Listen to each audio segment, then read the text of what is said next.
Hi, greetings from the Pacific Northwest. Bo here, doing a quick history through cards of the Buffalo Braves. Some of you guys might be old enough to remember the old Buffalo Braves.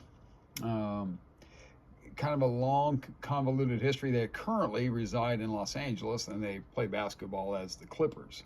The Braves came into existence in the expansion of 1970, along with the Portland Trail Blazers, and I think the Cleveland Cavaliers came in that year too. Uh, right from the get-go, Paul Snyder is the owner. He'd been a frozen food magnet. The Braves had trouble. They used to play at the Buffalo Auditorium. They used to call it the Aud. But the Buffalo Sabres of the NHL had come into existence then too. They were given priority, and even Canisius College basketball is very popular in Buffalo, and Canisius College even got dates in the Aud over the Braves. So the Braves had trouble getting good home dates. So we'll get into that more here in a second. We're going to start with this first card. This is 75-76 Topps. Garfield, boy, I'm struggling putting the cards in the stands here. Gar Heard was a good rebounder, pretty decent defender, decent scorer. What he's mostly remembered though for is that this year, the 75-76, he'd been traded to the Phoenix Suns, and he hit a pretty famous turnaround jump shot in that famous game. Was it game 5 or game 6? I think it was game 5 of the NBA Finals. May have been game 6. Anyhow, it doesn't matter. The triple overtime game played at the Boston Garden. He hit the turnaround jumper at the buzzer to send that game into a third overtime, which the Phoenix Suns eventually lost to the, I think that was game 5, because I'm pretty sure Boston closed them out in Phoenix in game 6. That's Gar Heard. And a few years later, in 79, he was still a member of the Suns, and they were on the verge of upsetting the Seattle Supersonics in the Western Conference Finals. And in game 6, we hadn't won in the Veterans Memorial Coliseum hardly ever in Phoenix. And we were down 3-2, and he had a similar type shot, turnaround jumper from out on the wing, and he shot an air ball, luckily for the Supersonics, and we won game 7 at home, despite Paul Westphal almost pulling off a big comeback. Next card is a 77-78 Sven Nater. Boy, that's getting a lot of, we'll move a little bit, a lot of reflection there, sorry. So Sven Nater was mostly known for his led the league in rebounding a few times. Played with a few teams, started his career in the old American Basketball Association. The Spurs had a team, or the Spurs had a club for him called Nader's Raiders. He was, in college basketball, he was the second best center in college basketball. Unfortunately for him, he was also the second best center on his team. At UCLA, he backed up Bill Walton, so he didn't get a lot of playing time. But Sven Nater had a pretty decent career. Good little hook shot, great rebounder, Sven Nater. Next, Bird Averett. Bird Averett also got his start in the American Basketball Association. Very popular member of the Kentucky Colonels. And so we'll get a little bit into the ABA side of this. So there was he had a club when he was with the Colonels called the Birdwatcher Society. And you got a letter, I have it somewhere, a whistle. It came with a bird call and an autographed picture of Bird Averett.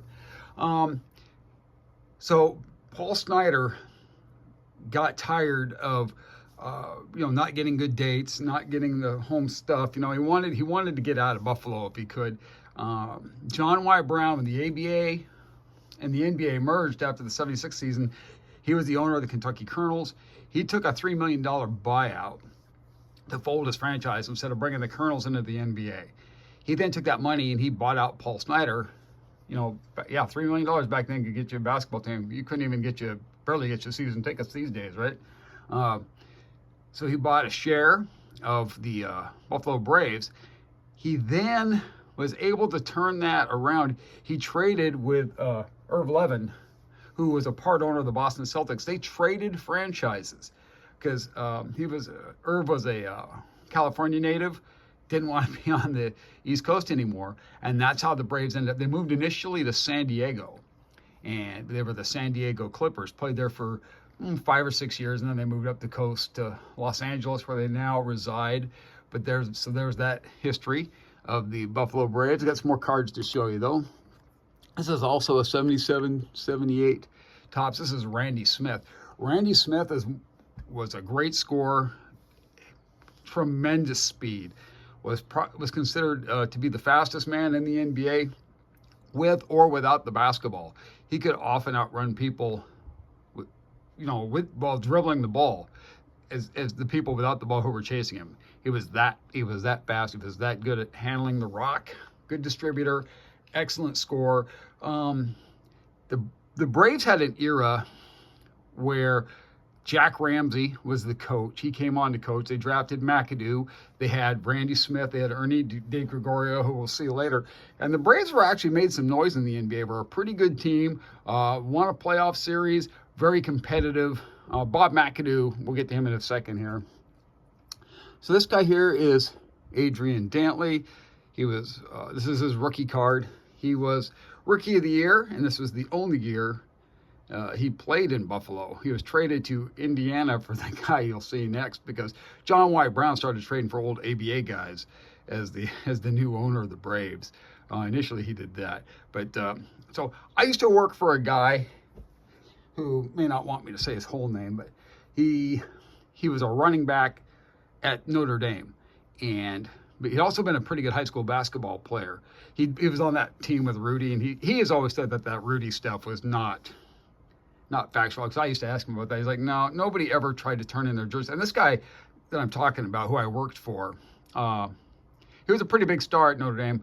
He was the first running back in school history to ever gain 1,000 yards, believe it or not. But all the rich tradition in history, it was in the 1970s before they had a 1,000-yard rusher. Anyhow, so he told me that he used to play basketball because Dantley went to Notre Dame like this gentleman did, and so did another guy named John Shoemate. And it's the guy I worked for, played a lot of intramural basketball against those guys, and said he used to just dominate Adrian Dantley, and he used to make Dantley mad. And Dantley's in the Hall of Fame, so they have that. So the guy he was traded to Indiana for is this guy, Billy Knight. This is a 78, 79 tops. Billy Knight had been a real big star in the ABA, helped lead the Pacers to the 75 finals. George McGinnis carried that team, but Billy Knight was on that team too, which was a surprise because it's not those earlier Pacer teams that had kind of dominated the ABA with like Roger Brown and Mel Daniels and Billy Keller and that crew. This was the second generation. They got to the finals. Were beaten by the Kentucky Colonels. They were two big rivals in the ABA. But, so Billy Knight traded from Indiana to Buffalo. May have had bad knees. His career didn't last much longer after this. He didn't play a lot of years in the league, but he put up some good years in the NBA too. Also on that team was this guy, Nate Tiny Archibald. So Tiny actually, he later went to the Boston Celtics and helped them with Larry Bird, helped them win a title. But where he made his noise was with the old original. Well, they weren't the original because they started off in Rochester as the Royals, moved to Cincinnati. But when he played for them, initially they were the Kansas City Omaha Kings. And after a couple of years, they quit playing games in Omaha, and they only played in Kansas City at the old Kemper Arena. But early star for them. Moved around a bit. I know he spent some time with the Nets. I think they were still in New York, even though it wasn't in the ABA. But I think that first year in the NBA, they were still the New York Nets, playing on Long Island. They moved out to New Jersey after that, but he ended up with Buffalo and eventually with Boston. He's a Hall of Famer. Nate Archibald. So as you can see, Buffalo had some good guys, had some good players.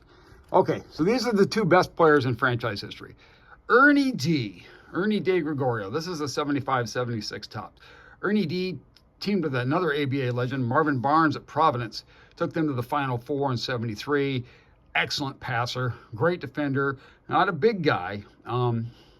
Decent scorer too, but his main job was to get Randy Smith and Bob McAdoo the ball. Career was cut short by some injuries, but outstanding, one of the most outstanding players, and he was well loved in Buffalo. Ernie De Gregorio.